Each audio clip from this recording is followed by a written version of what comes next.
It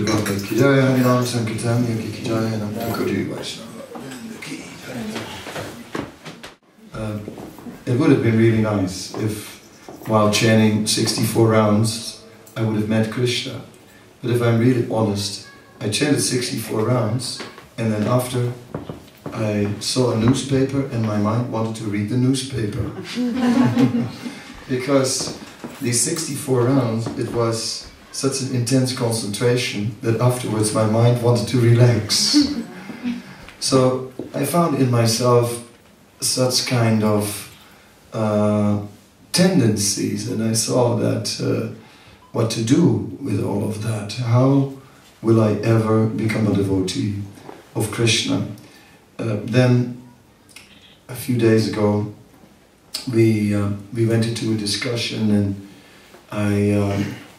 I presented my problems, and different devotees made various offers for solutions. They suggested that Arinamananda, not Krishna, he suggested I would need a drop of the mercy of Lord Nityananda, and what else but go out on Sankirtan. Okay, I did that, but I never distributed as many books as Navina Nirda, no matter what I tried. Somehow or other I always take from him and they never take from me, if you know. Oh, here he comes. So I picked up on that drop of Lord Nityananda, and I was saying, he mentioned something, go out on book distribution, and I said, I did that, but somehow or other the people always take from you and they never take from me. So, although your solution was certainly helpful, I somehow or other still, instead of meeting Krishna in the process of devotional service, keep on meeting myself. And that is the problem. You know, I'd rather meet Krishna if possible. So others, Gopal Kripa said, worship the deity. And I tried that also, but I could never get the hair properly or the dress straight, so I'm not so good at dressing. And so, yeah, what to do? After a while they threw me out as a pujari when I fell asleep during the last party, but I also was waking the deities at the same time. I was waking them and putting them to rest, so I was very tired one day during the last party and dropped the ghee lamp. Then they threw me out from pujari service. What to do? I guess I'm a hopeless case. That's more or less where we left off a few days ago, and we were really looking for a solution to somehow or other still save me. And yeah, now I'm supposed to carry on with it and bring it to a conclusion. I said I have the tendency in these kind of talks to improvise, and what happens is I dig a hole which is so deep that at one point I cannot look over the edge anymore, and then when I'm on the bottom, then I realize that I forgot to bring the ladder, and then I just wonder, how do I get out of this hole that I just dug myself? I do this again and again in my life, so here I am. Okay, that's sort of to fresh up your mind and bring you a little bit back into the mood where we left off the day before yesterday. So, to summarize it in more philosophical terms, I spoke about a personal struggle in spiritual life, and I spoke about more naturalness and so on. Today I want to begin with a little bit of psychology.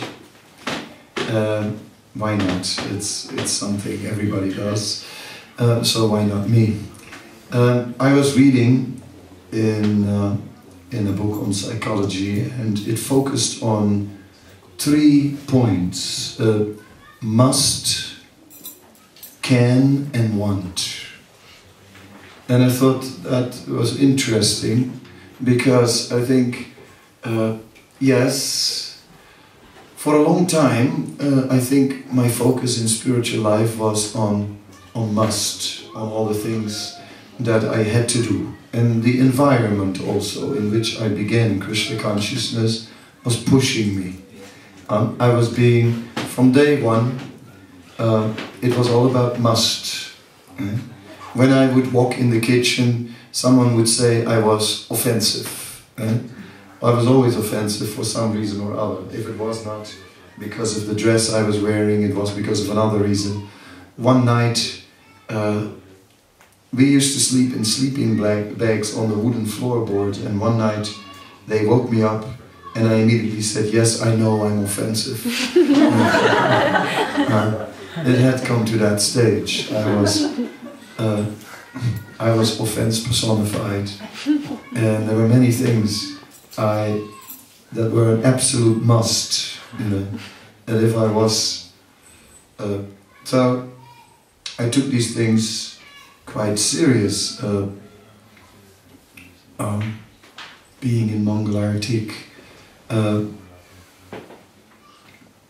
all the codes and behavior, the duty of a Vaishnava, in Sanskrit known as kartavya. So this principle of kartavya, or of duty in spiritual life, has an element of force in it. It also has an element of austerity in it, because an element of sacrifice, an element of doing what one doesn't really want to do, but one must do, one is supposed to do. It's your only hope.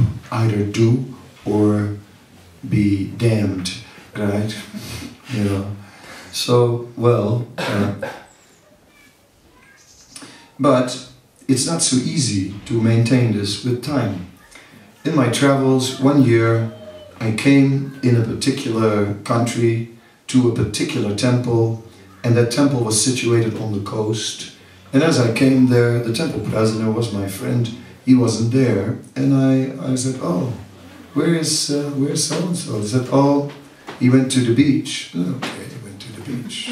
And then he said, 3 days ago. I said, 3 days ago? I said, yeah, and he didn't come back.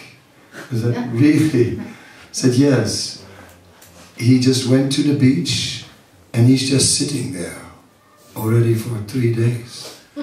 So I'm always looking for an excuse to go to the beach, so I said, oh, well, let's go.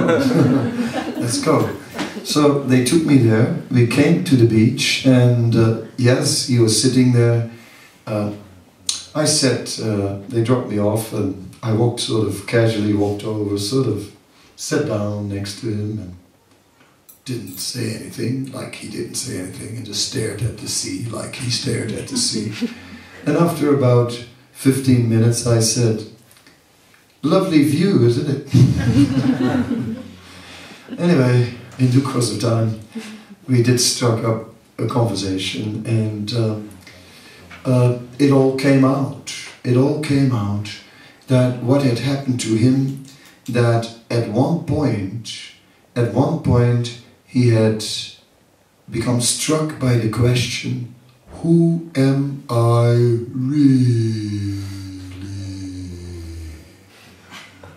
And he was still on that question when I met him after 3 days on the beach. Who am I really? So,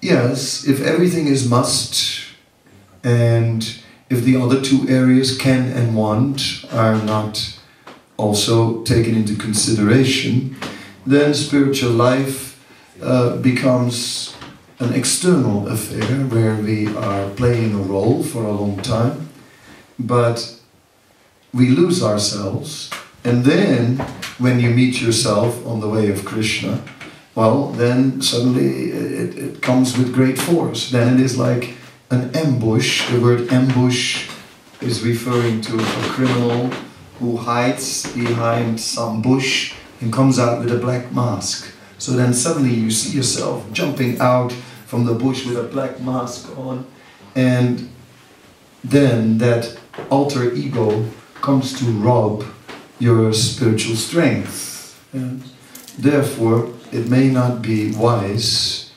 to just, with great determination, throw oneself into duty, duty, duty, duty, duty, duty.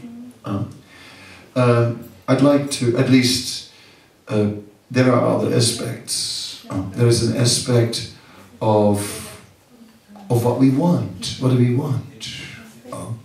So the element of wanting, of desiring, has to do with, well, there are two types of desires, lower nature, higher nature. Desires springing forth of the lower nature are obviously bringing us in trouble. They will lead us to sinful activities and they must be conquered. But then, therefore, we must find things in Krishna consciousness that we want, that we desire. And there are such desires, undoubtedly, many. It's like, for me it's always difficult to walk past a musical instrument. I have to.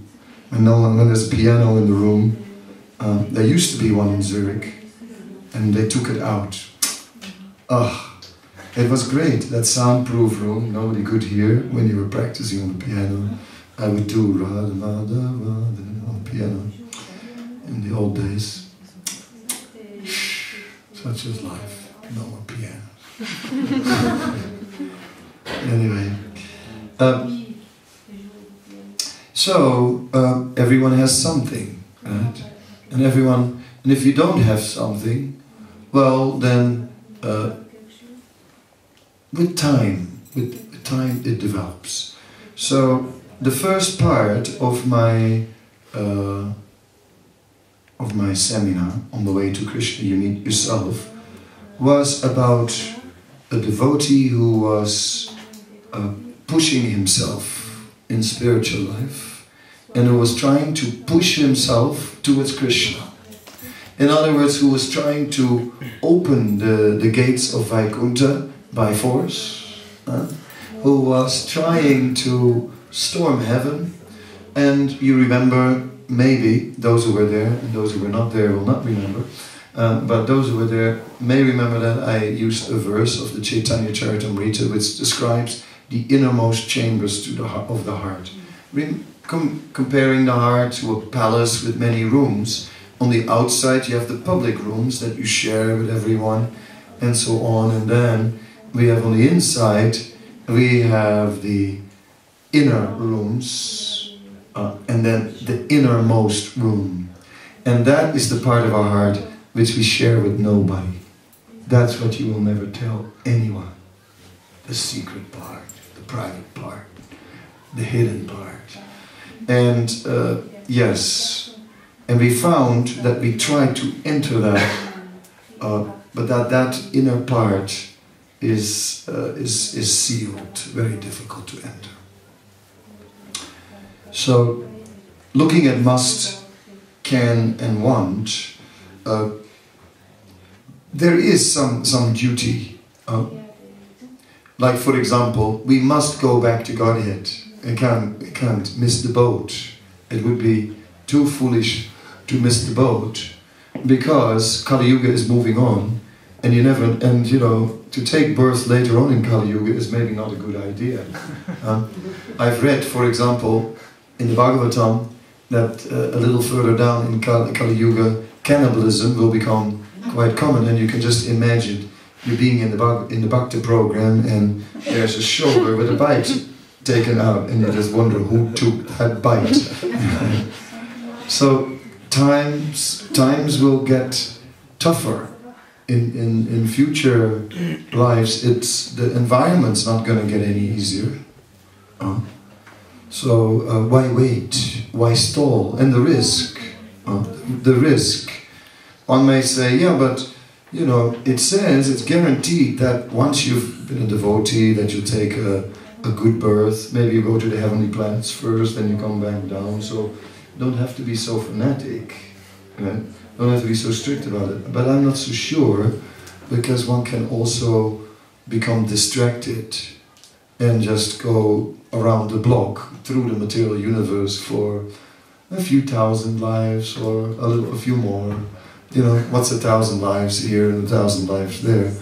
Well, so part of it is, I guess, the sense of duty must come from having had enough. Yeah?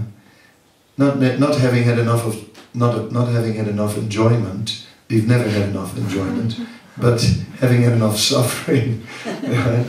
And there, you know.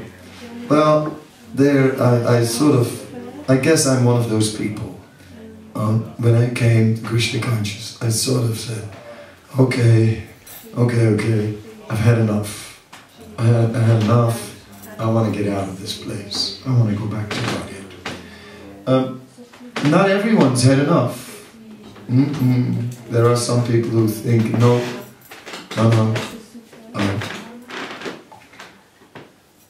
Some people say, well, you know, I never really suffered. I met people like that who told me, no, I never really suffered. You know, my life was kind of okay and it was never that bad. And then someone said, you know, I don't really know if I want to go back to Godhead because I don't know anybody there. So, yeah, it's sometimes quite amazing what goes on. I just, myself, my life is not so sweet. It's sweet and then it gets heavy again. It's always been like that. So I was kind of clear about it. I think I want to go back to Godhead.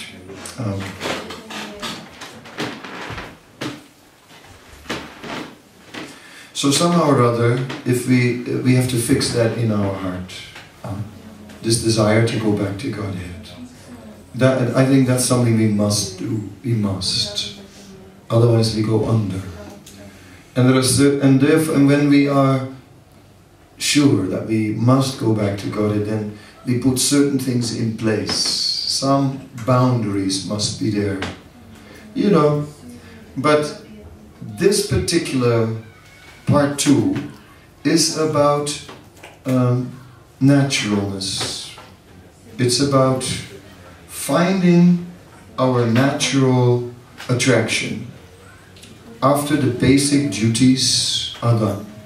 Basic duty for going back to Godhead. Basic duty must be there, basic principle. But then, by all means, have a good time. I mentioned in the first talk how crack, squeak, krachen. Ja, setzen Sie sich mal in aller Ruhe.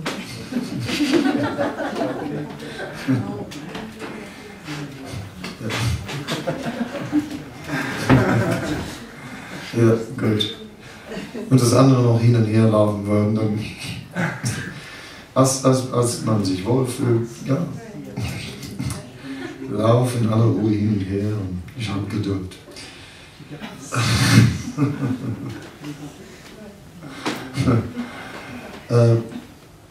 Okay.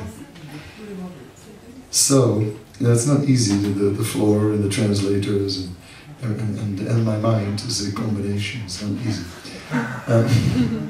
But back to the point.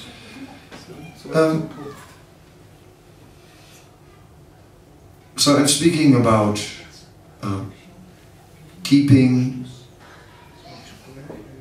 safe boundaries, and doing our duty in fulfilling the desires of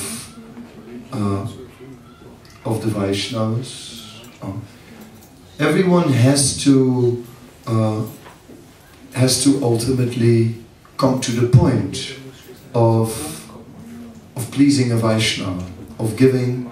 One has to give one's life to a Vaishnava. That's a must. You can't get around it.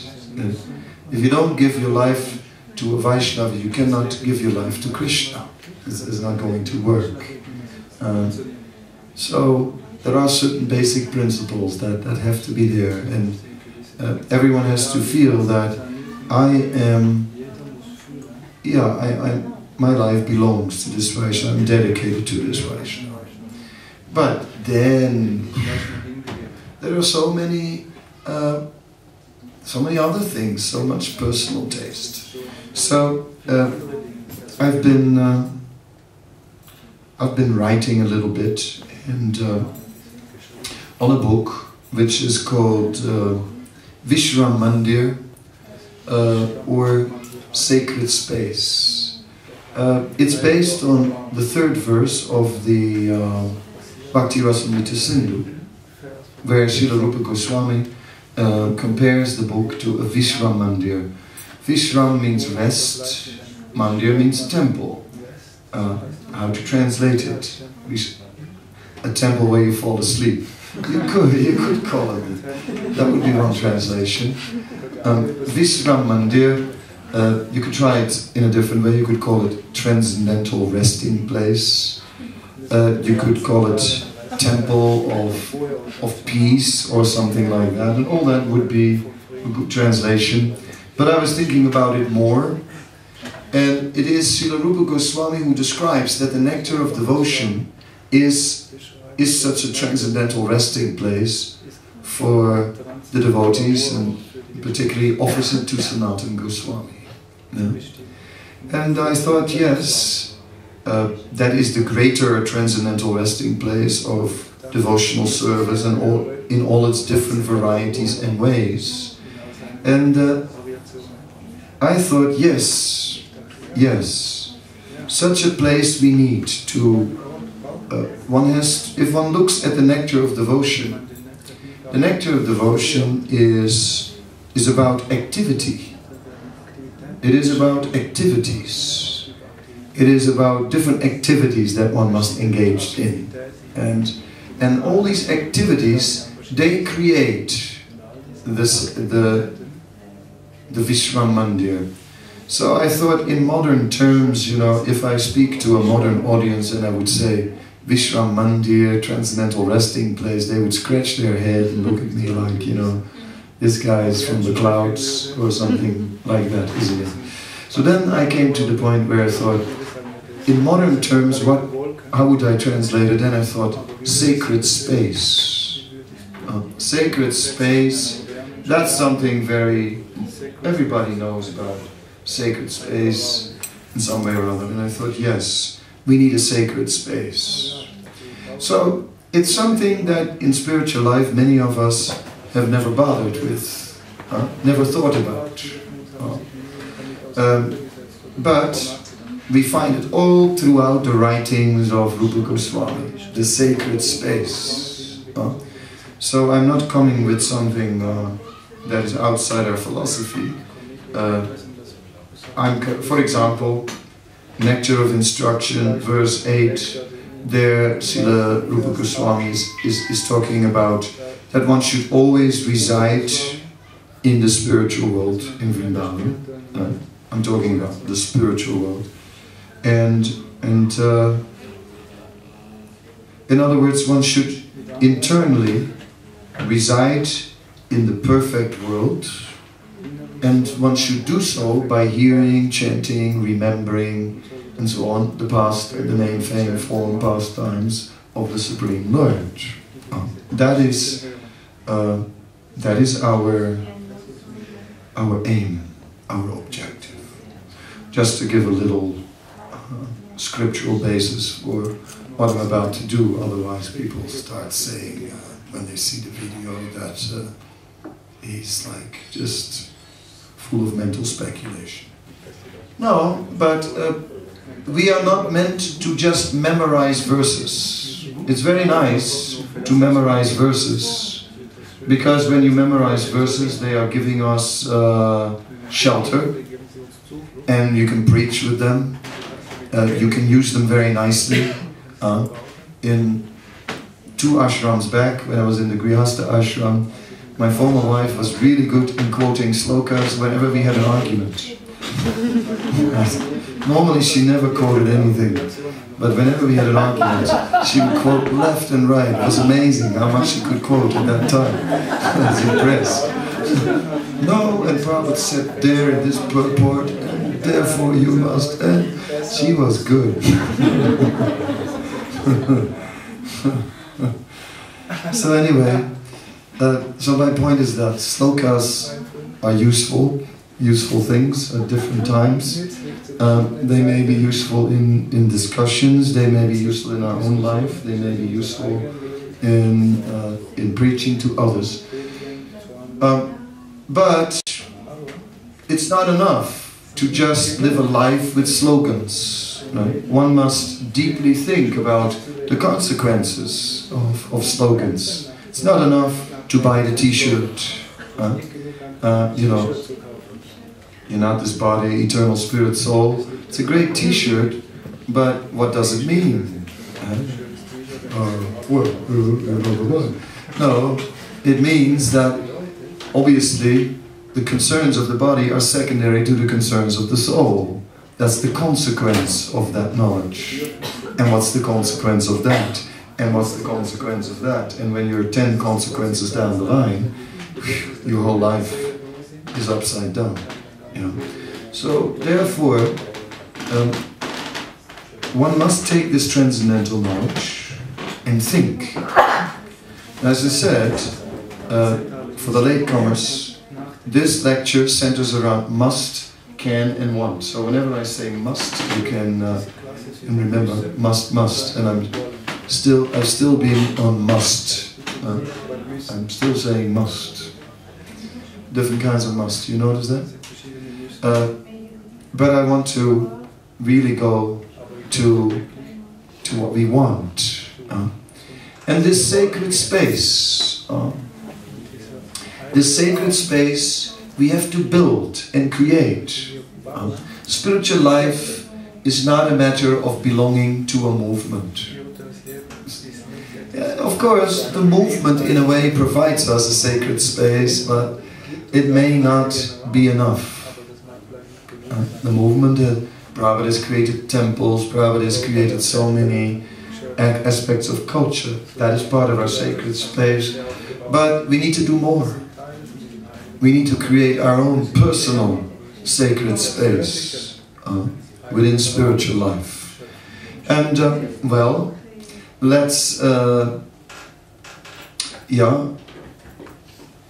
some deities in our sacred space. Let's have, okay, lots of, I'm looking, and all of them are wonderful. They are very, very nice. But, my deities are not there.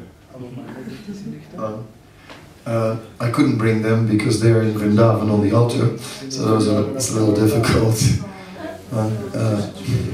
That would not go. Of course, Dinabandhu sort of brought nice portable altars. I bought a whole bunch of them yesterday because they're really good. I'll give you one. Our relationship is from Vrindavan. So, but so let's put some deities in our sacred space, and not just deities, but the deities, you know, your deities, you know, the deities that somehow or other captured your heart, they belong there. Okay, for me, Radha Shama Sundar, go there. Krishna Balaram also, why not? They go there. And I can have a few more altars because the sacred space is not limited by space, you know, it's spiritual. For example, if you find a description of the palace of Nanda Maharaj, then it is said that it is a palace which has 4 surrounding areas and then an open courtyard and then quarters in the middle in the courtyard. And it said that these quarters in the middle of the courtyard, they are kind of quarters that are meeting for meetings and things like that. Nobody lives there. And it is said in these quarters sometimes Krishna has meetings and whole pastimes. And it said that these quarters are not limited. They are unlimited. So within there, unlimited pastimes go on because they're spiritual and they're not limited by time, space and thought. Because only matter is limited by time, space and thought. So our sacred space is not limited by time, space and thought. Yamuna Acharya is making that point, that matter is limited by time, space and thought. So the sacred space is not limited, so anything fits, so it doesn't matter. If you want to put the whole Yamuna river in there, put it in there, no problem, you can have it in yours. Or if you want to put some cows, those Vrindavan ones with the handprints on them, I have some in mine. I definitely have some in my sacred space. But back to the deity on my altar in my sacred space. So it is my favorite deity, but not just that.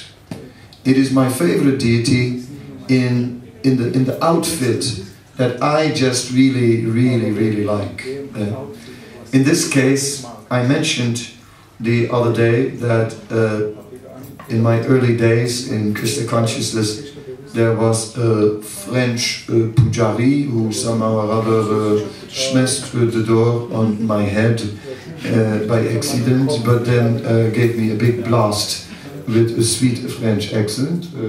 You idiot! The French, they can say idiot. They know how to say it. That's better than idiot. It doesn't quite make it. It stings more. Idiot. So he got it in, right?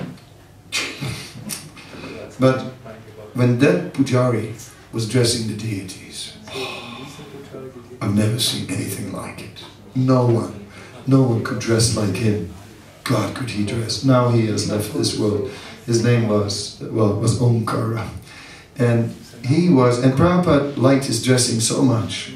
Prabhupada told him to dress all the deities.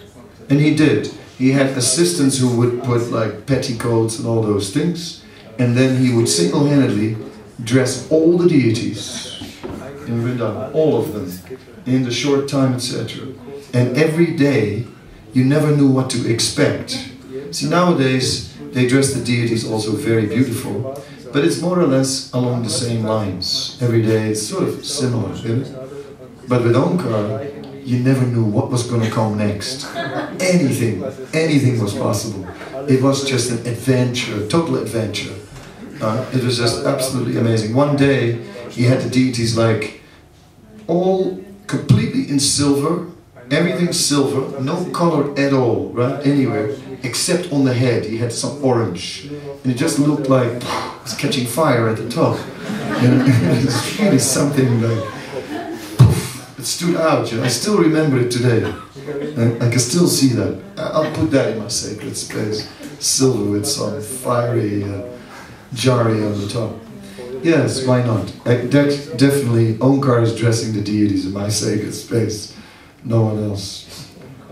And not even Ayendra, they thought he was so good, but Omkar was much better. Ayendra was a good singer. Yes. So like that, we have our taste. And Ayendra was a good singer, but I didn't like all his melodies, actually, tell you the truth. I didn't like the fast ones, and he did a fast one, I didn't like it. I only liked his slow ones. Yeah? I like my own fast ones, as you have noticed. But, so we have taste. So follow our taste in our sacred space. When I was speaking about the nectar of devotion, and there is the principle in the nectar of devotion that Sandrananda Visheshatma, that to make spiritual life a little more dense. One can put things in his sacred space that, or her sacred space, that are touching our heart. If we do that, then we make Krishna consciousness more dense. Like, for example, I used to start to take notes from the scriptures, and I had these notebooks. Now, there are many ways you can take notes. You can do it very systematic, and you just make notes and you do the whole structure. you analyze, and you take, or you can do it like following a study guide, like Burijan Baru's study guide, and take, you know, what, is there anything that's outstanding in the Sanskrit? Is there anything that some main points in the verse, analyze main points, subsidiary points, go to the purport and, you know, and analyze the whole thing. You can make notes like that. Too much work for me. I didn't have time for that. Therefore, I didn't do it that way. What I did is that I just noted down things that I liked. So whenever I read something and I liked it, I noted it down, short quote. And then I filled the whole notebook, then I filled the next notebook, and at the end I had a whole stack of notebooks full of things I liked. And every time I open up this notebook, I go, God, isn't it nice? I don't look at them for a long time, then I look at them again and I think, actually they're nice. They're actually nice. I put them in my sacred space also. Yeah?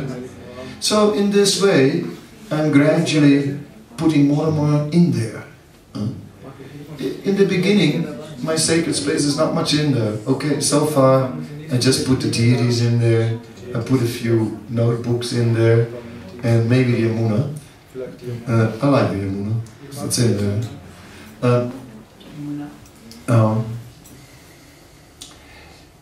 Yeah, so little by little we have to fill it up, that sacred space, little by little.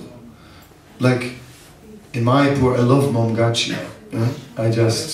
That's my place, you know, in Momgachi, and I always take devotees by boat, and we go by boat across the Ganga. And then Momgachi is not immediately on the Ganga, it's on another branch of the Ganga. And there is a canal that connects that, and you can go by boat to that canal, and you go through the fields with the canal.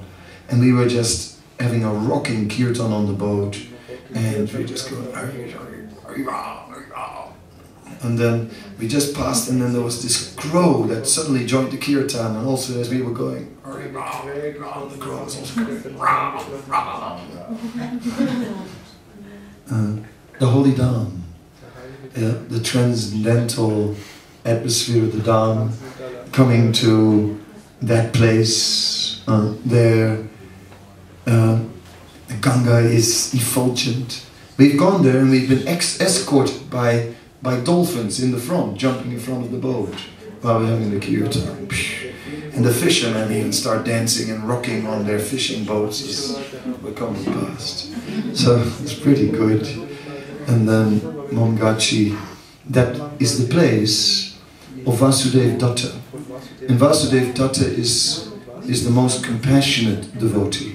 The devotee who prayed to Sri Chaitanya Mahaprabhu, please put all the bad karma of all the living entities on my head so that they can go back to Godhead. So I always go there and pray that I will get a little bit of compassion one of these days. Because if only I had that, then I could start to think of others instead of myself, and that would help. That would help. So,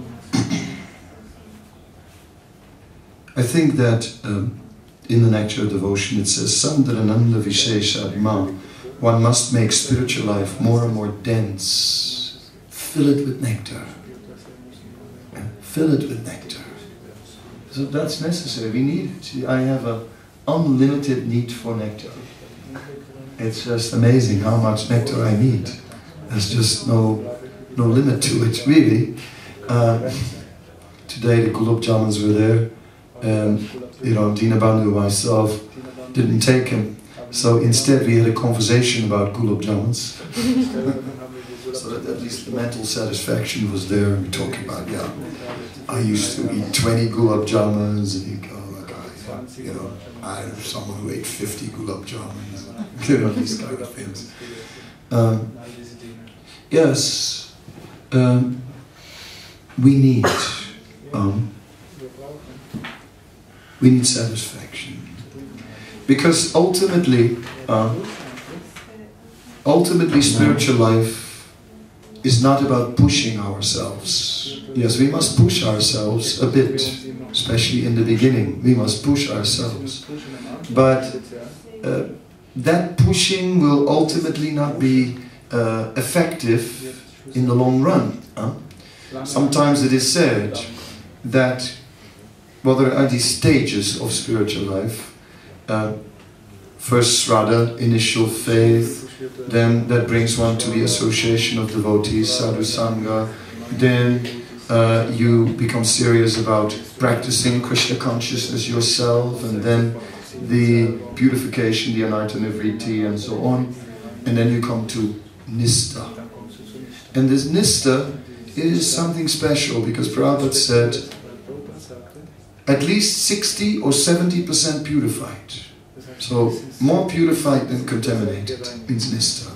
That means whatever material weight is there, the desire for to be Krishna conscious is greater than the desire to enjoy the material world.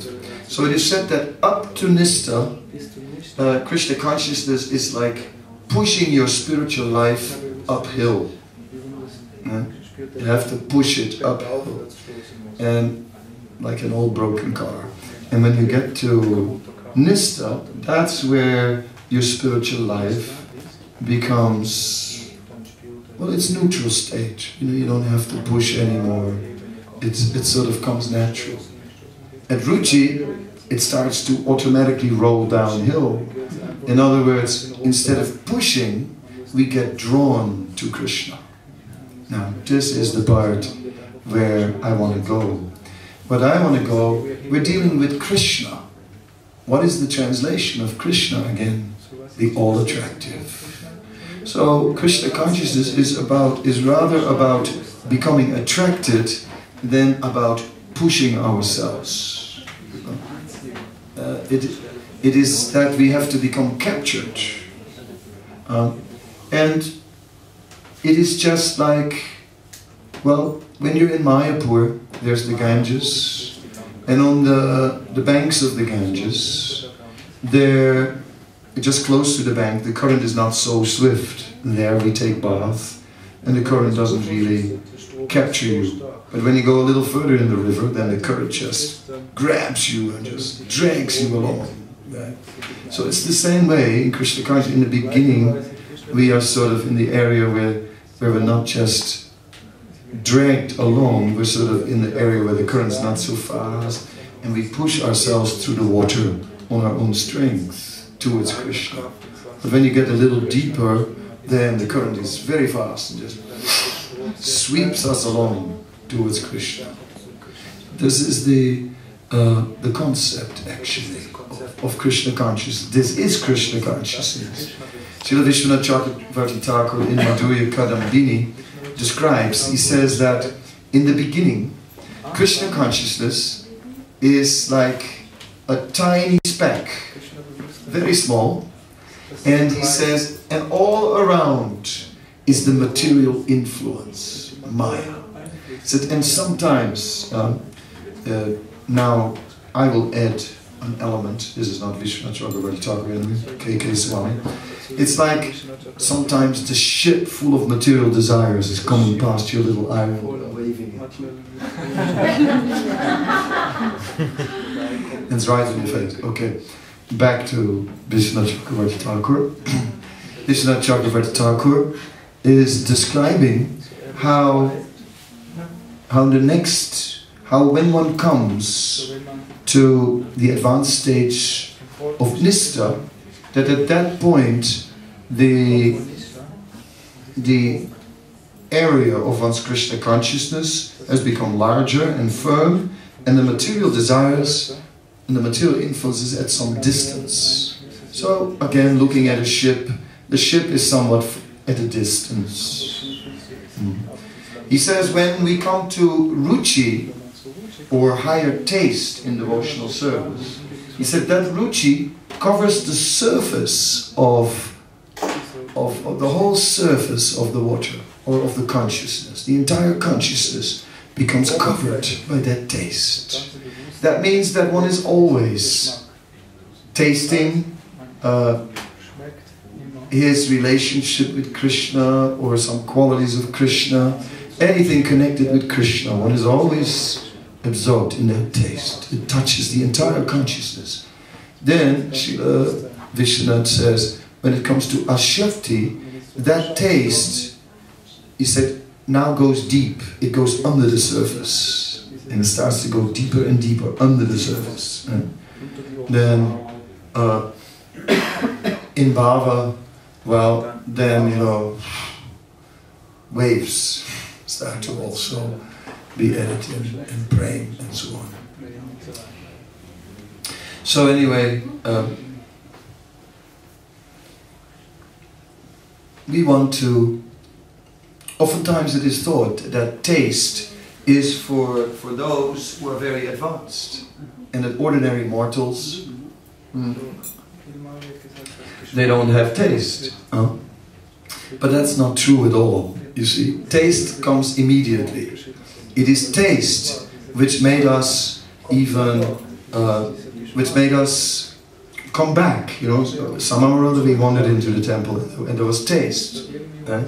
It's that taste, and it is the taste that we have to search and find. And that is the key. That is the key to... so back to must, can and want. I spoke about must, I spoke about want, and of course can is also an issue. We are limited by our capacity. We're limited to how much we can, how much we are attracted to Krishna, how much we are, that is there, our limitations. So there we meet ourselves again. On the way to Krishna we meet ourselves, we meet our limitations again and again. But now what? What to do with that? Alright, it is said, if one serves the Vaishnavas, then the taste will grow. Yeah. Okay, that's one thing, but that's a must, right? Then you have to tell yourself, I must serve the Vaishnavas. Then you have to live in a mood. I must always serve the Vaishnavas. And how much must can you bring into your life? When it's too much must, then one day it does feel like, you know, breaking out. And then you find yourself on the beach, sitting there for 3 days. So that when it's too much must, that's not advantageous. We must not do that. There must be space for can and want in spiritual life, because we got to do it our whole life. Also in India. How many times on the Indian train, these days flights are cheap, but before always on the Indian train, and then always the same conversation, you know, Swamiji, how can you follow all these things? Yes, we don't know how you can follow all these things, you know? And we cannot follow. You know what I'm talking about. Yes, so in India this is the big dichotomy, or the big conflict, that on the one hand such standards and so on, and everyone is secretly breaking them and feeling guilty about them. That's India, you know. And sometimes not so secretly, and these days quite blatantly. And some people, they even take pleasure in breaking them, like teenagers, you know, like in that kind of mood, breaking the rules. And you come on Connaught Circus. I came there once on New Year's Eve from Connaught Circus in Delhi, and there were all these people sitting on, the whole thing was jammed with cars.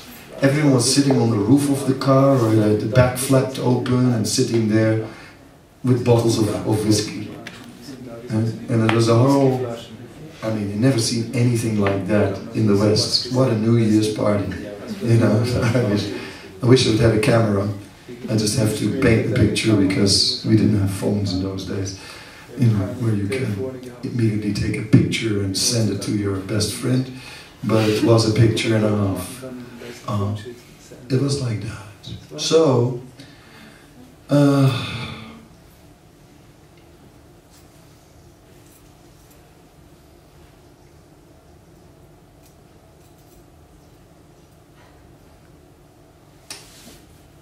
in Kali Yuga, we are not able to perform much austerity. We are not very strong.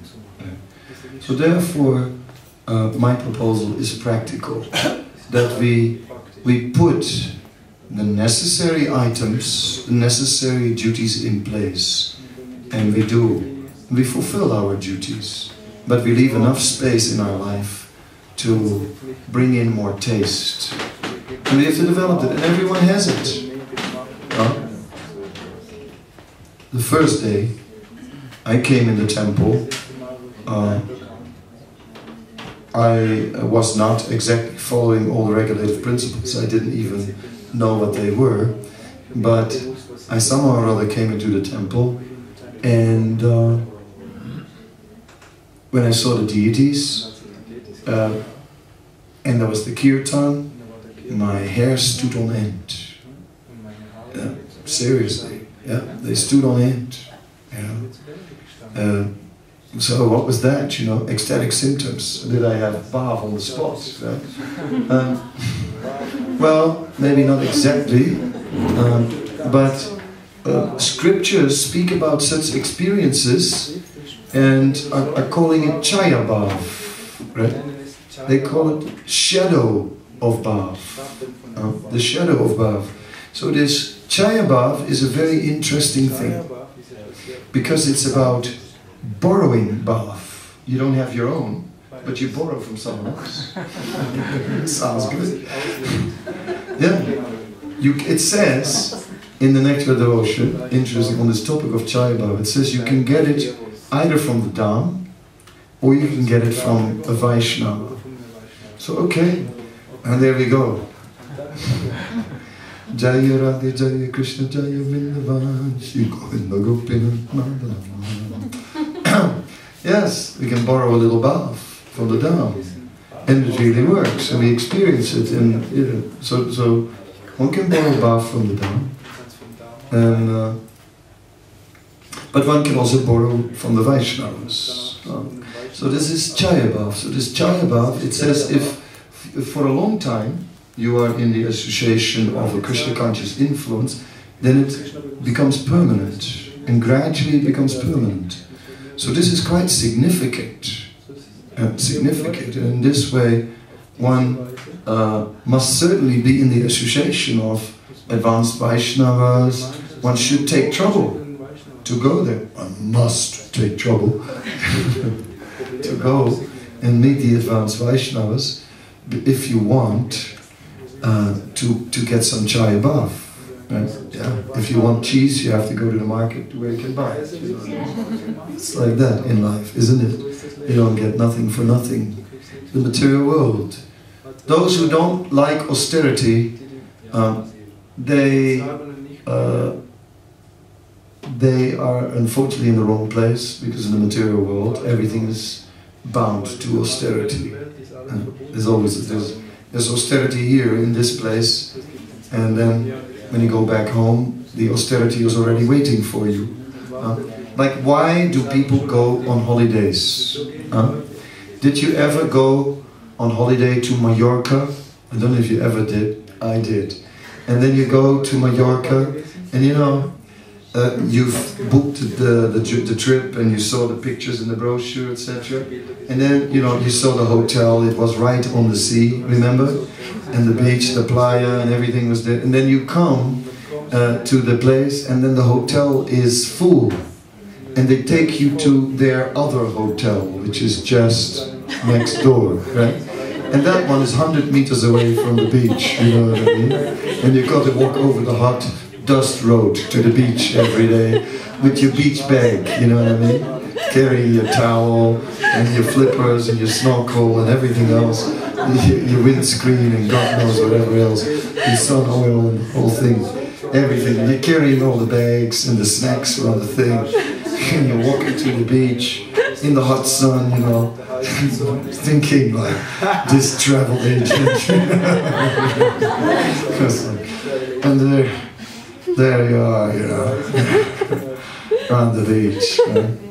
So yes, anyway, you try and make the best of it, and you're having a good time, right? You're having a good time. There is the beach, and it's okay, and the ocean, and it's nice, and it's as blue as on the picture, and it is wonderful and lovely and everything. But you know, after about 4 days, you get an attack, and you get this feeling, I want to go home. Oh yes, I want to go home. Oh God, I really want to go home, right? And you just can't wait to go home. And you know, by the end of the holiday, God, when finally the 10 days you booked for are over, you can't wait to go home. And when you come back home, you're so happy to come back home that home looks like completely fresh and new again, and you can take it again.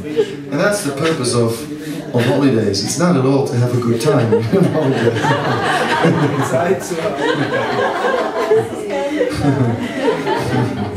It's true, isn't it? I mean, you've been on my trip to Mallorca, haven't you?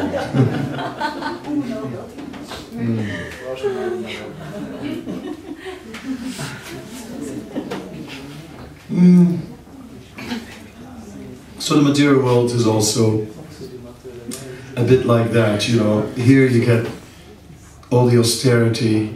We thought we'd come here to enjoy, but we're going through all the trouble here, and then after a while, I want to go home. I want to go home, back to Godhead. And then, you know, when you get back to Godhead, you're so happy that you're back. It's kind of like that. So,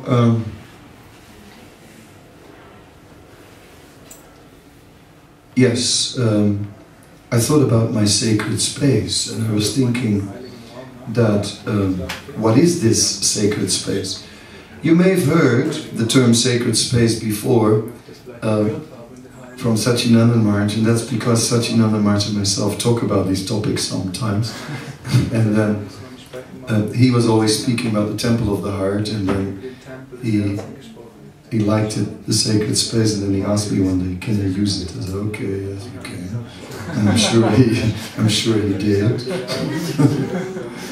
But I don't understand it the way he does, you know, and he doesn't understand it the way I do. So it doesn't matter.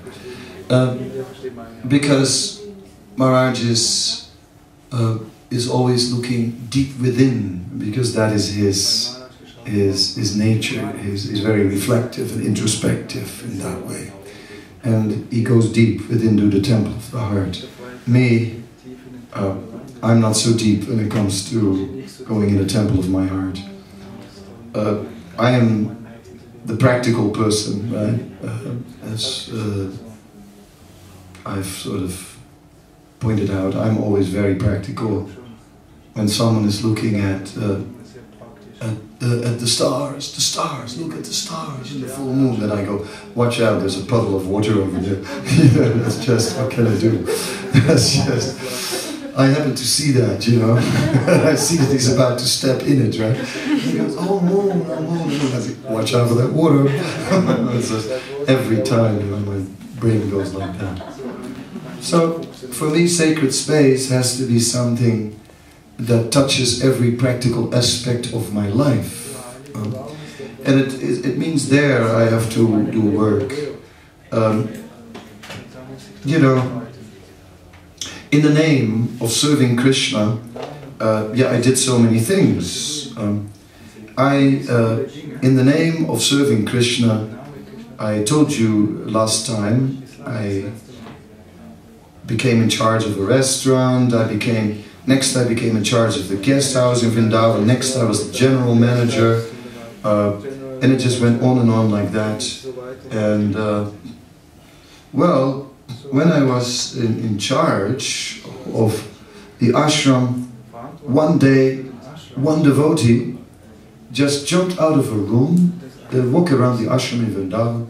This devotee just jumps out of a room and he just goes, "You think you are a big chief?" Again, French, I'm so sorry. "You think you are a big chief? You think you are a big chief? You are nothing." I like France, it's the end of French language. But somehow or other he was also French. I guess Krishna sends French people to me to get the point across. And he said, "You think you're a big chief? You are nothing." And I had never met this person. I thought, like, where did he come from? A total stranger flies out of a room and just starts yelling at me like that, at the top of his lungs, that I think I'm a big chief and I am nothing. And I thought about it, and I thought, he must be the personified reaction of all the offenses I've paid to the devotees in the course of being in charge. For so many years I've been in charge, and now I'm getting the reaction. Here he is. Because it's very difficult. So in the course of being so sincere and trying to do so much devotional service, I actually dealt with many people in a rough way. The Gestapo came out. I never thought I had him, but there is a Gestapo in me. You know? Oh yes, there is, you know. It's 4 o'clock, why are you not up for Mongolite? Get up! It was my job to wake people up, and I did a good job. In one case, I took a hose, a water pipe for watering the garden, and I put it in someone's sleeping bag, and I turned on the tap. And then I just walked past the room, Hare Krishna, Hare Krishna. It worked. He did get up. So yes, I made a few offenses to the devotees, I guess. I did worse things than that. But I'm not sure if we're going to confess those publicly.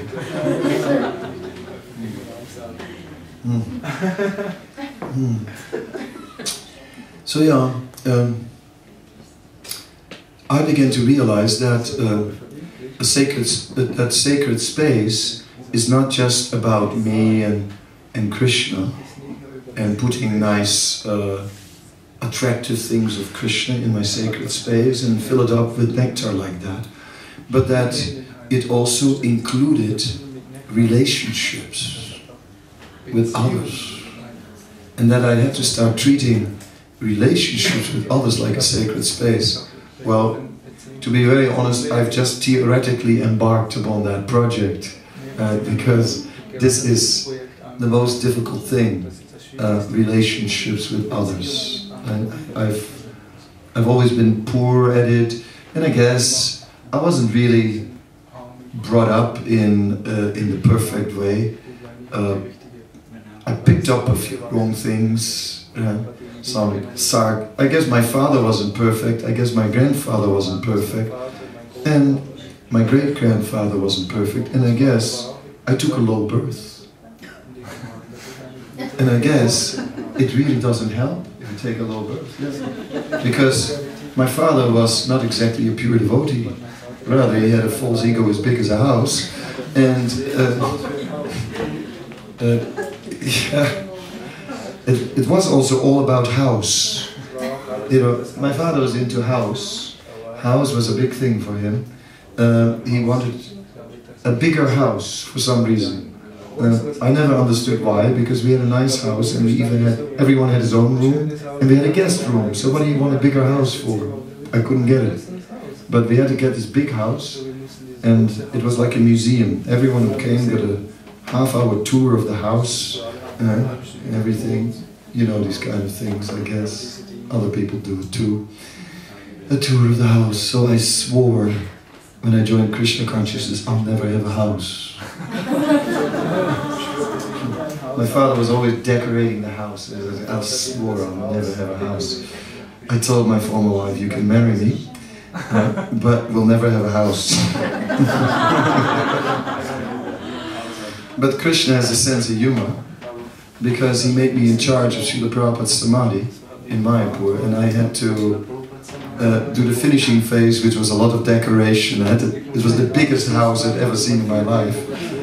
So Krishna showed me, no, this is false renunciation. Anyway, the point is, I picked up some bad habits. The sarcasm of my father, I picked it up. and he probably picked it up from his, and I guess that's our parampara, in the family lineage that I come from. So like that, here I am. I know it very well. A person with a character, that needs work. It needs work. It's not easy to be nice. It's, these days, at least nowadays, I want to be nice. That's what has changed. And there was a time in my life that I couldn't care less whether I was nice or not, because in those days I cared about being right. I'm right. About who, or if I was wrong, I was ready to admit it. If I was. But they first had to prove it, right? But I did admit that I was wrong at times, no problem. But it was about being right. Now, that's not so much the issue anymore. I guess I've changed a little. I'm trying to be nice. Not that I'm good at it. It's difficult, very difficult. For the first time in my life, I'm trying to become a human being. It's a race with time, because I might die before I actually make it. But this is the situation now. This is what is going on. Because I realized that, at least theoretically, that relationships are very much within a sacred space. And that it's not only my relationship with human beings, not only my relationship with devotees, but my relationship with non-devotees, and my relationship with all living beings. Well, so far, I'm talking and talking just from personal experience, mixing in a few conclusions of scripture here and there.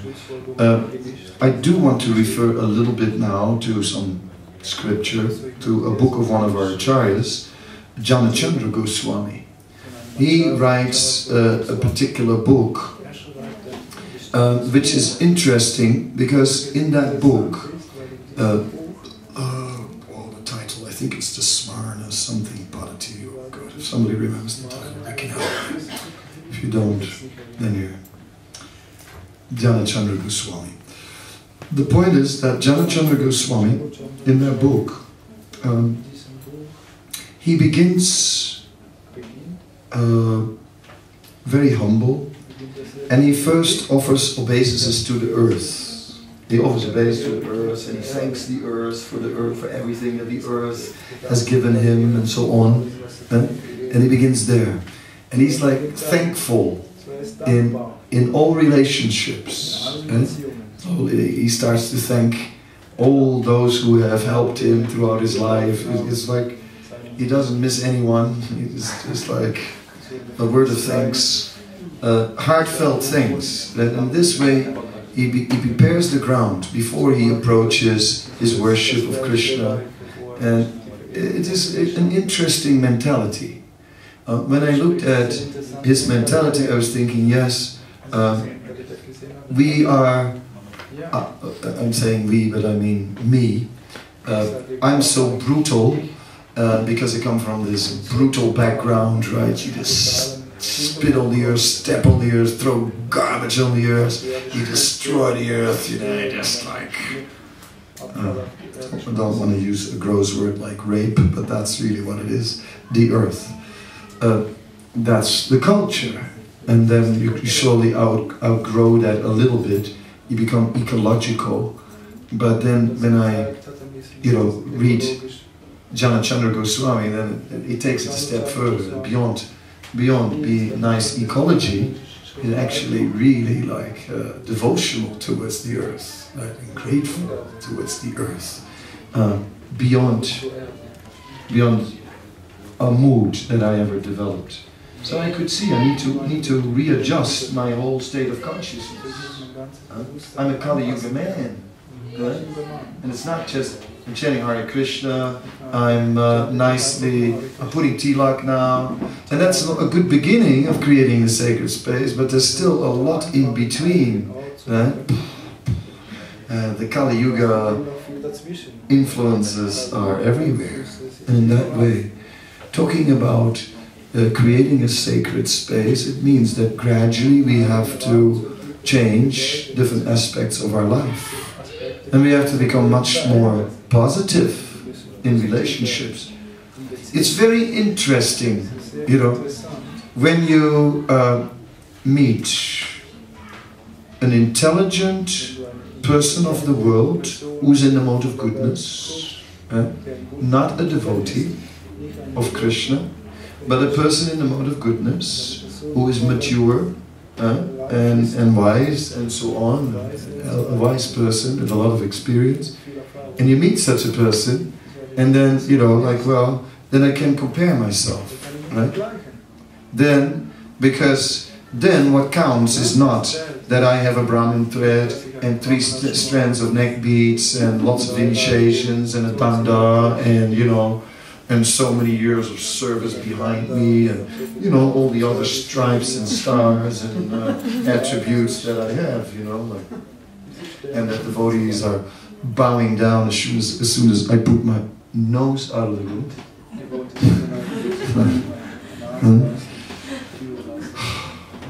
What to do? No, then I am just a person. Right? And when you are meeting someone, and you're not judged by who you are externally, but who you are as a person, and you look at that other person who came in the mode of goodness and everything, well, you know, they didn't do so bad actually. They actually have many realizations and many good qualities, and in some areas they are, you know, they did a lot of work.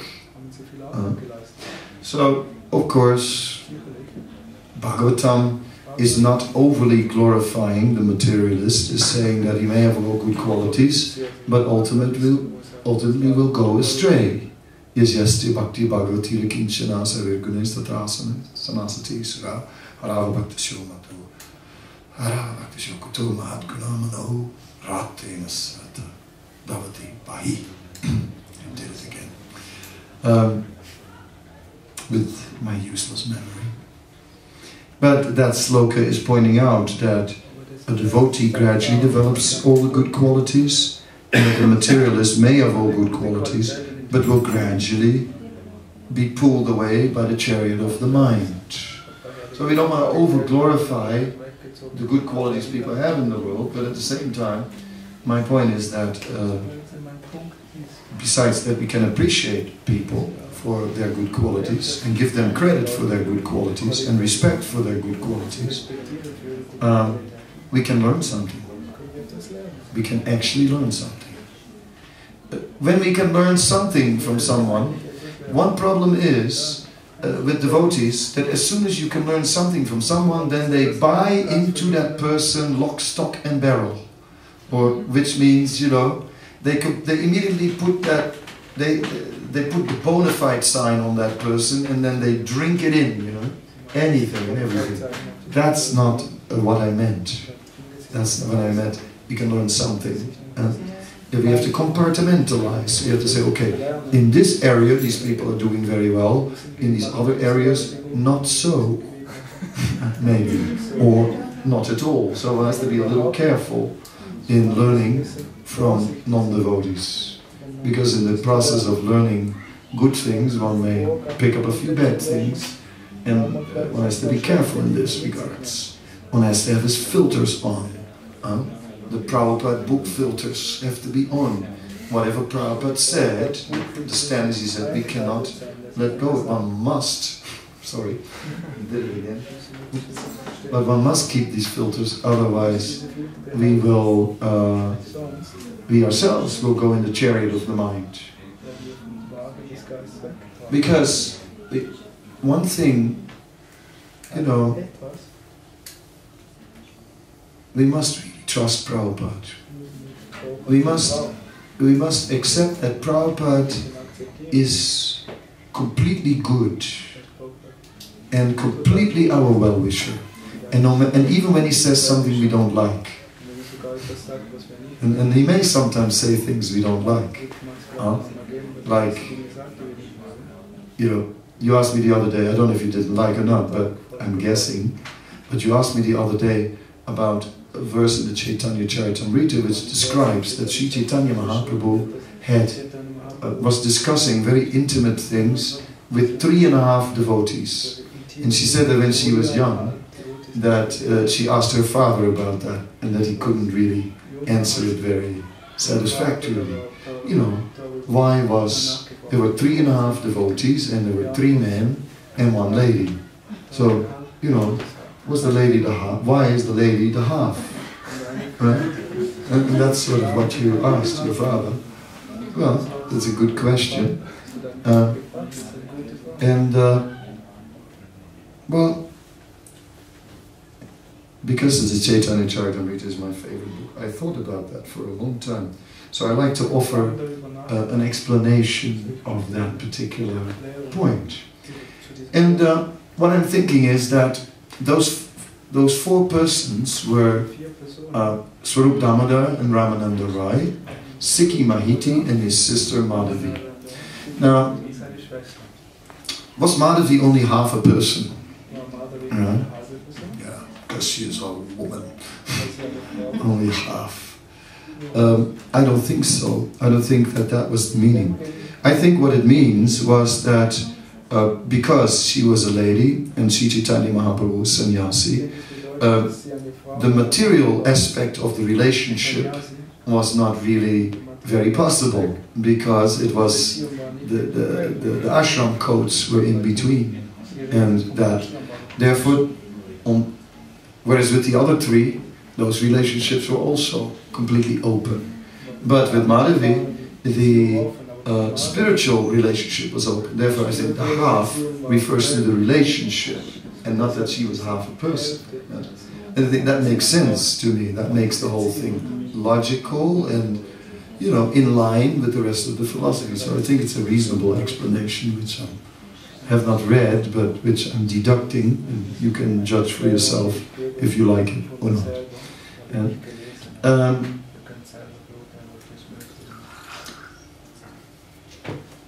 Yeah. Yeah, so this is also in my sacred space. Thinking. I was in 1978 in the Amsterdam temple, and if you said that you were thinking, the devotees would say, don't speculate.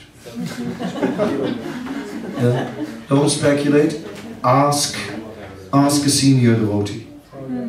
And they had assigned a whole system of who was senior to who, and everyone was asking a senior, and you were not allowed to think. It was difficult for me, because somehow or other thinking just happens, you know. I've always had that problem, that I think.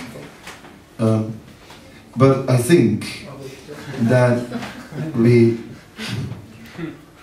it's good to think. You know, I mean, Descartes, you know, I think so I am. You can quote me, you know, for I think it's good to think, he said.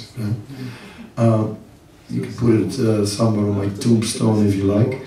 If I'll get one, I don't know. But I think it's good to think. Because,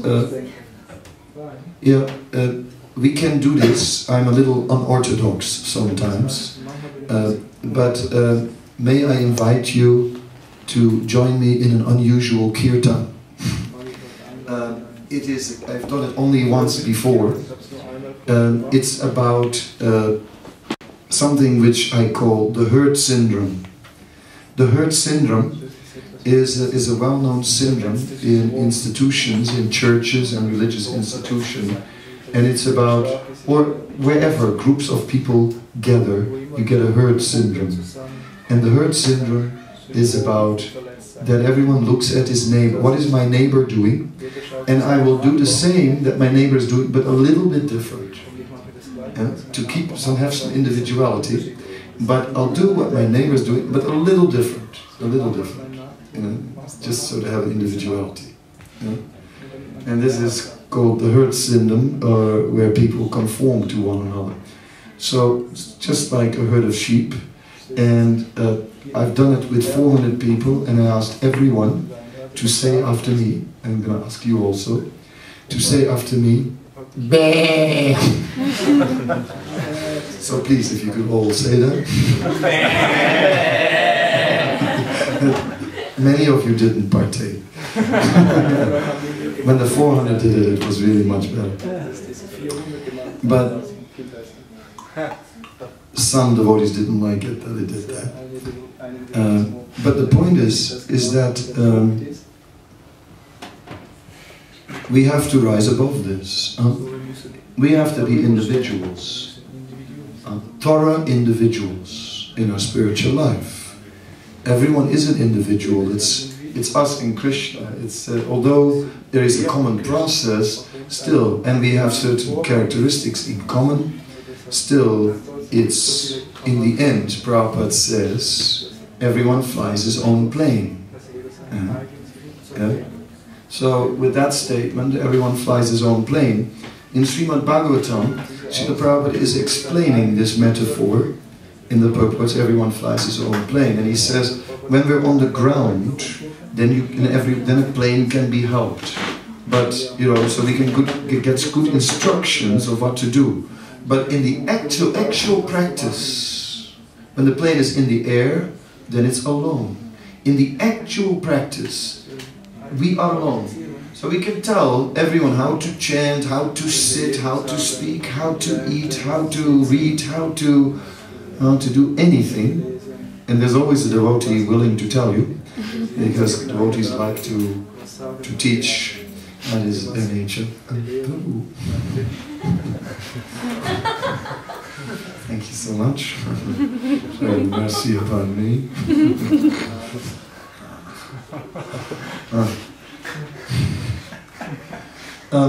So, like that, we have all learned many things, but in the end, it's between us and Krishna.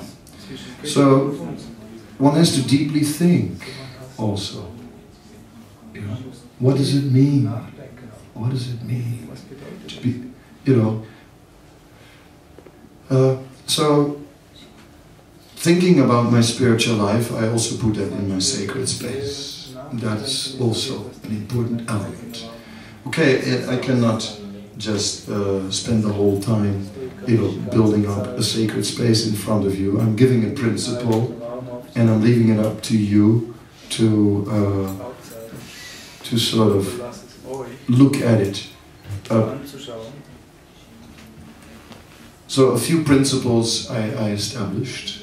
One is that we cannot push ourselves back to Krishna.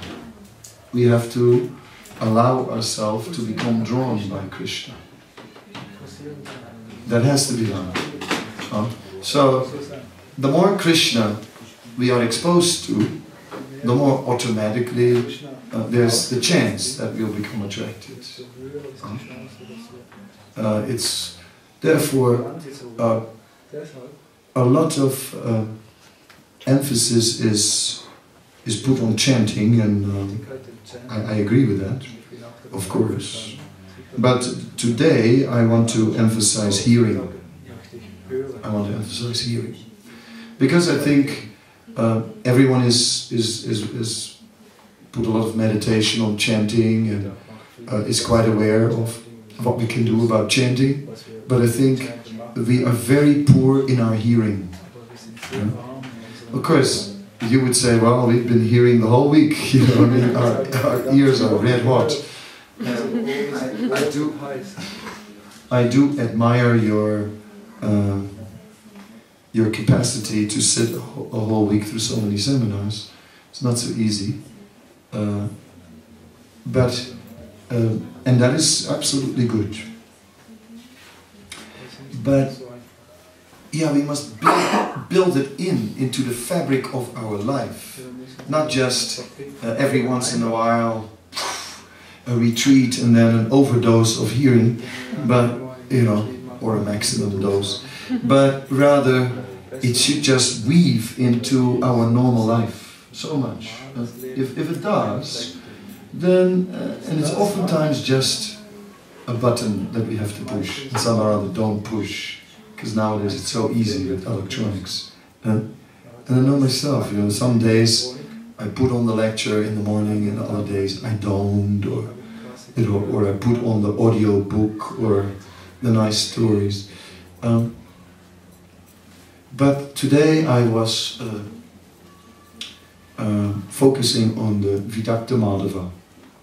Vidakta Madhava is an amazing play written by Srila Rupa Goswami, and it's all about Krishna. It's very, very nice. Srila Rupa Goswami's opening words, he says that may the pastimes of Krishna reduce all the miseries in this world and destroy all unwanted desires, or annihilate, or something like that, all unwanted desires. So I thought that's a nice opening. And then it begins to, then he says that, he said, even although water is taken from an ordinary well, when that water has been used to bake the Shaligram Shila, everyone treats that water with a lot of respect. So in the same way, although I have written about the pastimes of the Lord, because whatever I've written is about the Lord, therefore it's worthwhile. It's worthwhile. And he begins to describe, and in the after the introduction is sort of over, then it just is to be, it's early in the morning still, and Krishna is about to go to the forest. He's accompanied by Balaram, he's accompanied by his elders, Nanda and Yasoda. And Nanda Maharaj is speaking to Krishna, and he's speaking about all the grazing grounds for the cows and how nice they are. And the cows are beautiful white cows, and there's just a stream of them. It just looks like the celestial Ganges, a stream of cows. And then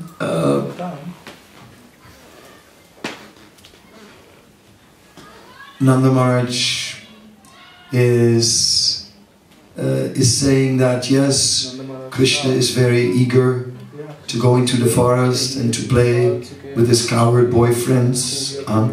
What else would he be interested in? And then Mother Yasoda is saying that, well, actually, I'm getting a lot of complaints that Krishna has been harassing the young gopis, the young girls in Vrindavan. And then Nanda Maharaj says, well, maybe we should start looking for a suitable young girl for him. And Yasoda says, come on, he's just a baby, he's still drinking milk. So then she's totally switched over to her motherly rasa with Krishna. Meanwhile, Krishna is walking there, and finally convinces his parents to go and to let them go to the forest. And then as they're walking, then Madhumangal becomes all fearful. He says, look, what's there in the sky? These huge personalities, some demons are coming.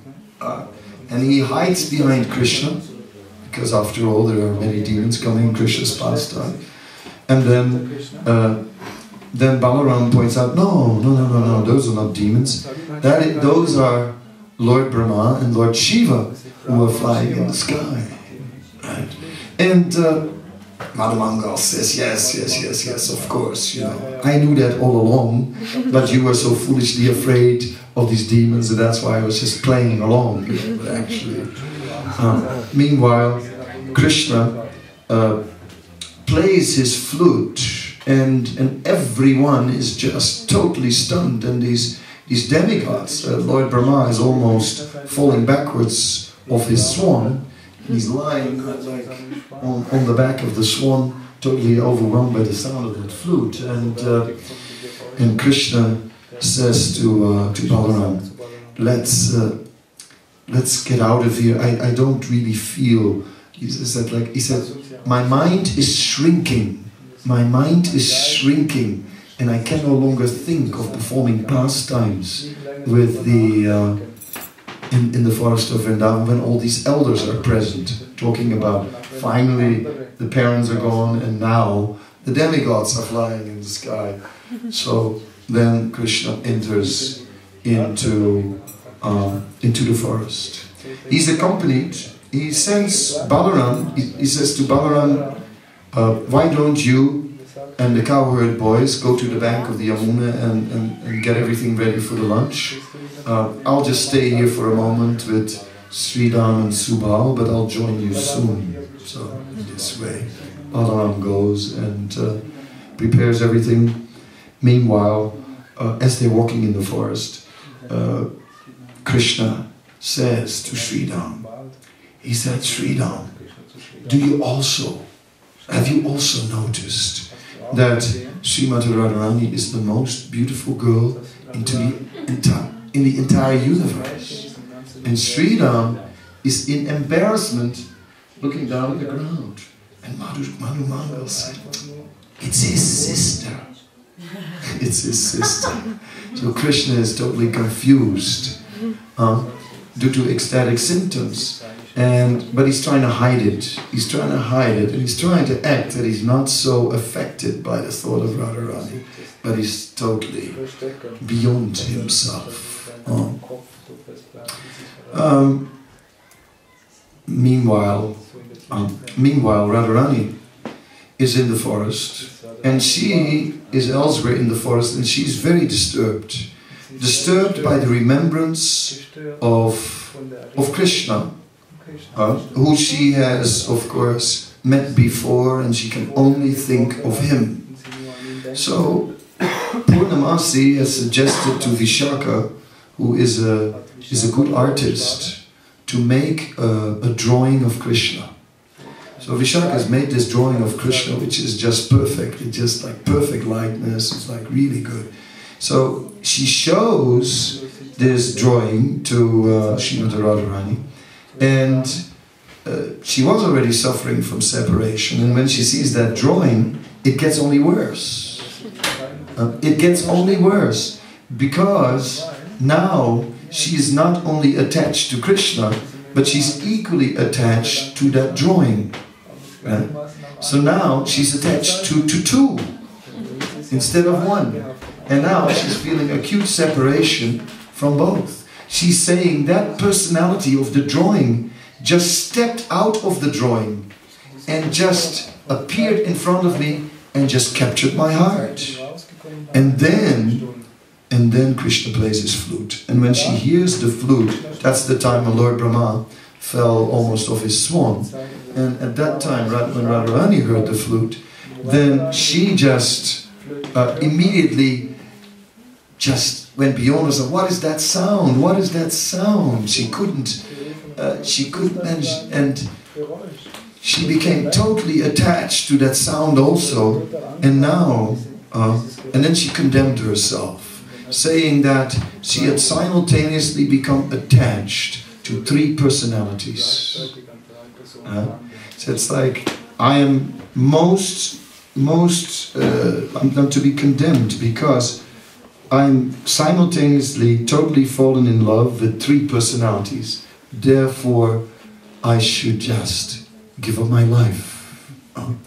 Then Vishaka managed to convince her, no, these three personalities are actually one, namely all Krishna. Okay, then she's a little bit relieved again. So, when we just hear a little bit of these kind of descriptions, and now you're getting the summary in my words, and if you read Rupa Goswami's verses, they're much better, they're much richer. So it's there is some taste. Immediately there is some taste. It's not difficult to have some taste. So many descriptions about Krishna. There is some taste, but we just don't allow ourselves to have some taste, because we think, no, it is like our spiritual life. We have reduced spiritual life to what we must do, and then we have what we want, and then we think, when we think can, then we think I can't. Yeah, I can't. I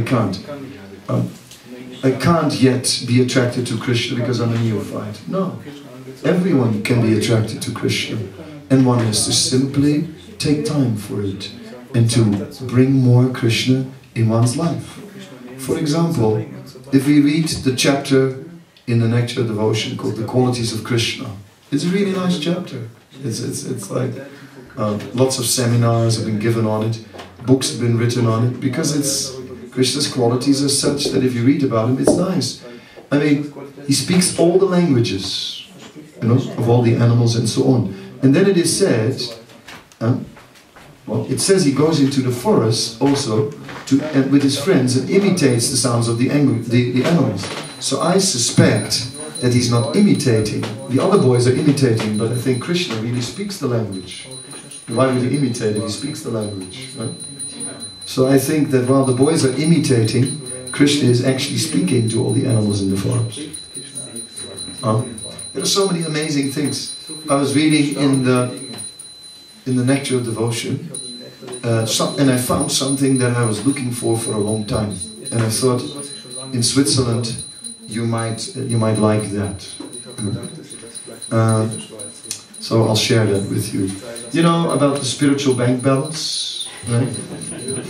That sounds Swiss already, right? Yeah. You know that spiritual bank account where all your service is being deposited. Yeah. Okay. But where is the interest? There must be Zinse. Yeah? Where is the interest? And where is it? You cannot have a bank account if there is no interest. So, my question is to you, what is the percentage of interest in the spiritual bank account? Well, I'll tell you the story. Yeah? Once about Krishna once was remembering the service that Draupadi had done. How she was there in the assembly and how they were trying to pull off the sari and how she held on to it with two arms and then at one point just threw her arms up in the sky and called out, "Hey Govinda!" and that Krishna had supplied unlimited lengths of sari. And it says in the Nectar of Devotion, when Krishna is remembering that, yeah, then Krishna is, when it says whenever he's remembering that, then his appreciation for her is increasing.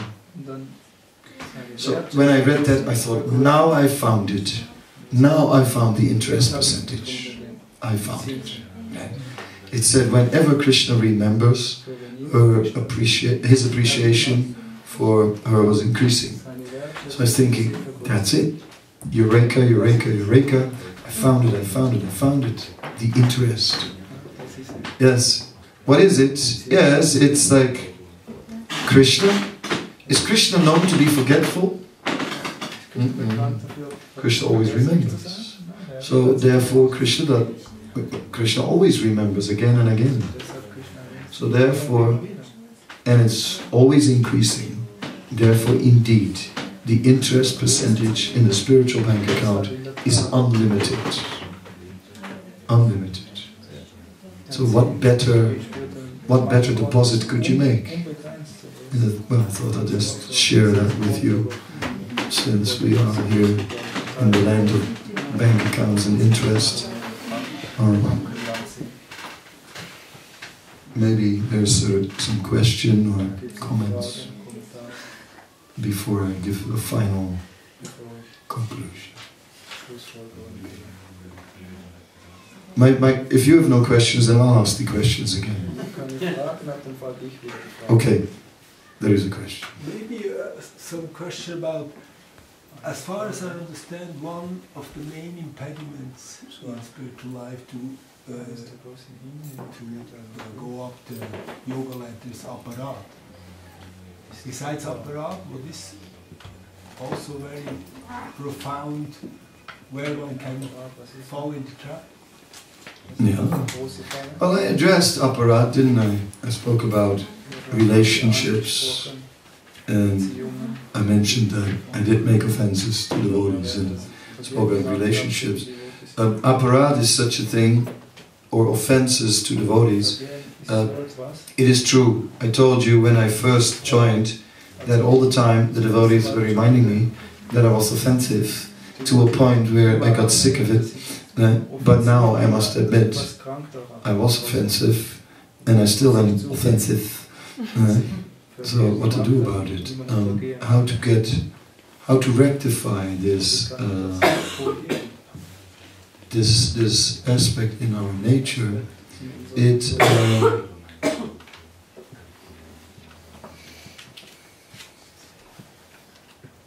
It begins with desire. One has to desire to stop it. It may be a simple answer, but it's a very big thing. It takes years before we develop the desire to really rise above it. See, as long as we think, well, okay, it's like driving and there are traffic rules, but you hate them, so you actually want to break them. But okay, you know you're gonna get in trouble, so you follow them, but not seriously. You cut corners. So this is generally our attitude towards avoiding offenses. It's like dealing with traffic rules. You know? We treat them like all these regulations of avoiding offenses. We treat them like traffic rules. But we have to evolve to another level, a level where we desire, really desire to rise above it now. I really have enough of this. I have enough of myself. I've met myself so many times on the way to Krishna. Each time I wanted to see Krishna, I met myself again. And now, and I look at myself and I see that it is because I still have all these offenses. And now I have enough of this. I really want to rise above it. It is at that stage where one really wants to change. I really see, I want to become a pure devotee. I want to become a better person. I really want to be somebody. I want to be saintly. I want to be all good, It's at that stage that we can seriously begin to rise above the offenses. And at that stage only, because otherwise, I think my analysis is right. I think most of us, when dealing with the offenses, treat them like traffic rules. And everybody hates traffic rules, And traffic rules are annoying things, But okay, you have to follow them to some extent, the speed limit, and and you have an Audi, and what can you do, You gotta go every once in a while. So everyone thinks, another rule, It's like, in front of everyone else, I will not serve things on my plate with my left hand, but when I'm all alone in the room, then I take something off this, take it, put it on. Nobody's watching. Because there's so many rules. So many rules. But gradually we have to come to the point of becoming more respectful. Like Janachandra Goswami, respecting the earth, We as a culture, we are so offensive to the earth, as a culture. And then to turn that around and become so utterly respectful, like Janachandra Goswami, in all directions. It's a total change of mentality. So one is to desire to become that different person. No, that's there. But besides... Because my question was, besides aparat, what is the main trap? Because aparat, the steal taste in chanting? It's many threads. It's, I say threads. Many threads. Like, you know, when you dress the deities, you hang the outfits on many invisible threads, right? And we have so many invisible threads that bind us. And you have to cut them all of them. It's the attachment to your homeland. You know what I mean? Yeah, it's that. And the attachment to the place of birth, right? It's the attachment to enjoying the body. It's the attachment to all these things. It's the lack of faith that full happiness will come in Krishna consciousness, and therefore still banking on some material happiness also.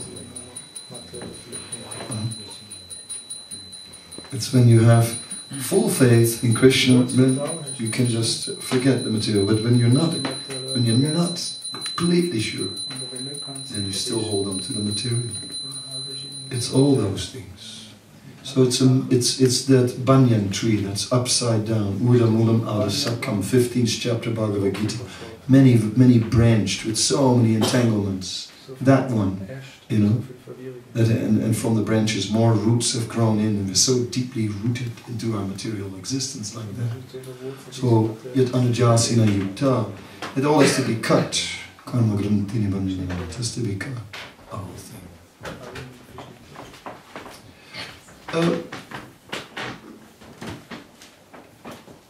Anyway, I have to finish because the time is up. Yes. But why is it like this, that when you become conscious of these threads, like attachment to your homeland, when you're unaware they are there, but when you become conscious they become like more strong? Why like that? Because I guess at another time there were other strings pulling us. You know what I'm saying? There's so many strings. So it's like, you know, like when I'm busy with my tongue, tasting delicious ice cream, and then the other senses temporarily are not so active. You know, because it's all ice cream. So the other senses are in the background. But as soon as I put when the ice cream is finished and I turn around, then it's maybe the eyes that wake up and want to see something. And then when I watch the movie, yeah, then it's the eyes, you know, that are totally so like that. It's because that string has the attention now, before another string or other strings had the attention. Sometimes, you see, one thing in spiritual life is, well, I call it. I take a little extra time on that. I'm such a rascal. Anyway, I don't care. I have another analogy during chanting, you know, that the mind is like a television, and that on that television there are so many things playing while we're chanting. That one favorite series is called Starring Me, and while we're chanting it's all about me, you know, me. So, in spiritual life also, we have a lot of dream about ourselves. Yeah? So we have this dream about the devotee that we would like ourselves to be. And we project this image, you know. Like, you see, like me, you know, I have this thing here.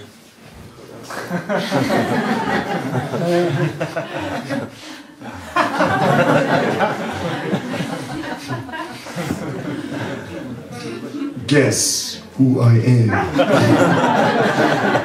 Super Swami. Super Bhaktas in town. Super Swami. Super Bhakta, Super Bhakta. Super Bhaktas in town.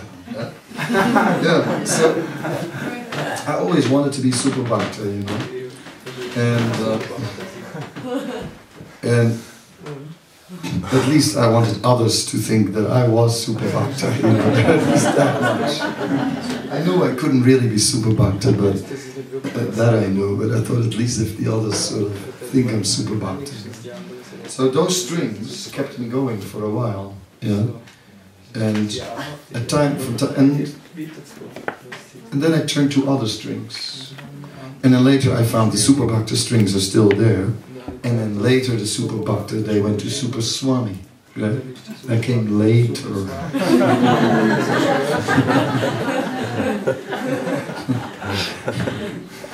Yeah, so like that, you know. So the strings, they are there. That's why I meant you have to think, because every once in a while we have to stop and just think and think, like, what am I doing? You know what I mean? We see the strings and so on, and say, okay, you know. I cannot just ignore them, but I can also not just allow myself to be completely governed. I have to find a balance.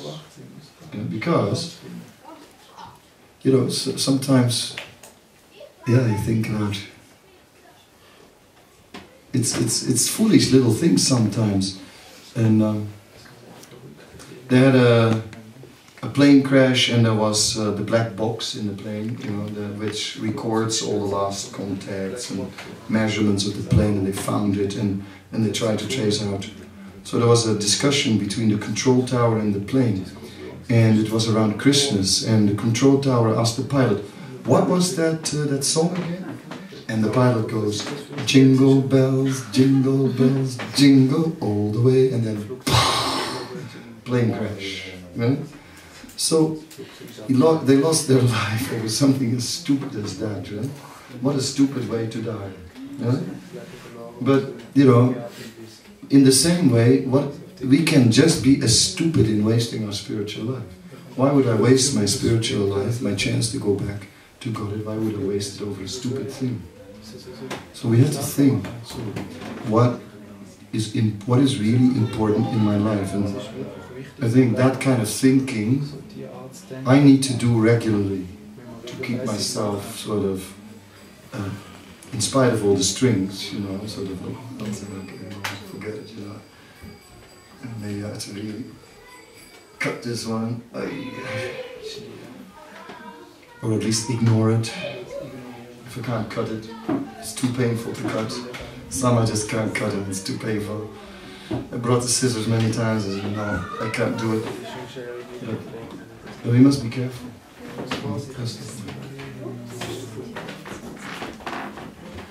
Okay, it's the end of this particular seminar. It was a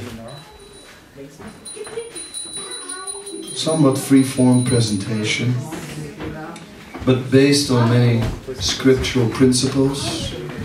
It was presented sometimes light, but it was very serious, because it presented, I think, genuine issues that we all encounter, and also genuine solutions. And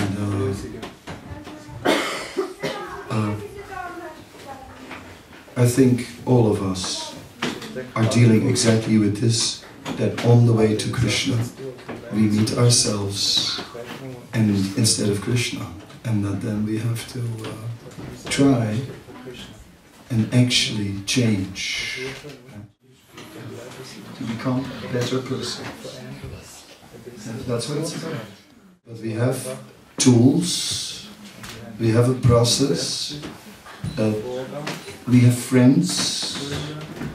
We're not going to make it a fanatic process. We allow for human nature and so on, but yeah. I want to one day bring this must, want and can all together. You know, instead of it being a fight in me, you know, I must, I want, I can, you know. Yeah. Instead of it being a fight in me, I want the three to come all together. And I'm convinced that that will only be at Krishna's lotus feet, you know. When I know that I must serve Krishna, because what else is there? I must do it. I can't do anything else, because I want to do it. with my whole heart. Right? I'm waiting for that day that I just must serve Krishna because I want it and I can't do anything else. Just waiting for that day. Like these residents of Vrindavan. Of course I could speak till midnight, but there are other programs. Hate to go, but gotta do it.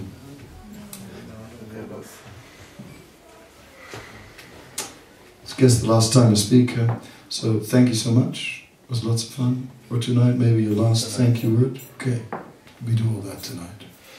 Muchas gracias. Hasta la vista.